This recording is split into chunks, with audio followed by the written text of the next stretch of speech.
রাজধানীর হাতিরঝিল লেক থেকে এক নারী সাংবাদিকের লাশ উদ্ধার করা হয়েছে। গতকাল মঙ্গলবার দিবাগত রাতে লাশটি উদ্ধার করা হয়। তার নাম রাহনুমা সারাহ। তিনি বেসরকারি টেলিভিশন জিটিভির নিউজরুম এডিটর ছিলেন। রাহনুমার স্বামীর ভাষ্য, তিনি পানিতে ঝাঁপ দিয়ে আত্মহত্যা করেছেন।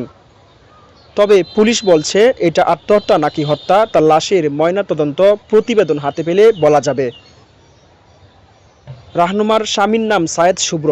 তারা রাজধানীর কল্যাণপুরে ভাড়া বাসায় থাকতেন। রাহনুমার বাবার নাম বখতিয়ার শিকদার, বাড়ি নোয়াখালীর সোনাইমুড়ি উপজেলায়। দুই বোনের মধ্যে রাহনুমা ছোট ছিল।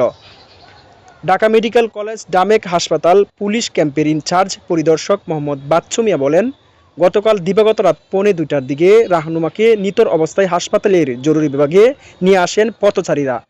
পরীক্ষা নিরীক্ষা শেষে তাকে মৃত ঘোষণা করেন কর্তব্যরত চিকিৎসক। তার লাশ কলেজের মর্গে রাখা হয়েছে। হাতিরঝিল থানার ভারপ্রাপ্ত কর্মকর্তা ওসি সাইফুল ইসলাম বলেন, হাতিরঝিল লেকের পানিতে রাহনুমার নিতর দেহ ভাসছিল। পথচারীরা দেখে তাকে উদ্ধার করে ঢাকা মেডিকেল কলেজ হাসপাতালে নিয়ে যান। সেখানে তাকে মৃত ঘোষণা করা হয়।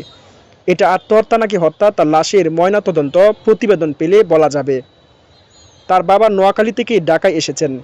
তিনি থানায় যে অভিযোগ দিবেন সেভাবে ব্যবস্থা নেওয়া হবে। স্বামী সায়েদ শুভ্র বলেন, গতকাল রাহনুমা অফিসে গিয়েছিলেন। রাতে বাসায় না ফিরে এক ব্যক্তিকে দিয়ে বাসা ভাড়ার টাকা পাঠিয়ে দেন। তিনি তাকে ফোন করেন, তখন রাহনুমা বলেন তিনি ব্যস্ত আছেন। এই বলে ফোন রেখে দেন। দিবাগত রাত 3টার দিকে তিনি খবর পান রাহনুমা হাতিরঝিল লেকের পানিতে ঝাঁপ দিয়েছেন। ঢাকা মেডিকেল কলেজে গিয়ে তিনি রাহনুমার লাশ দেখতে পান।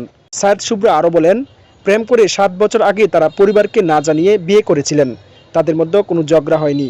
তবে বেশ কিছুদিন আগে থেকে রাহনুমা আলাদা হয়ে যেতে চেয়েছিলেন। তারা কাজী অফিসে গিয়ে বিবাহ বিচ্ছেদ সম্পন্ন করতে চেয়েছিলেন। তবে দেশের পরিস্থিতির কারণে তা আর করা হয়নি।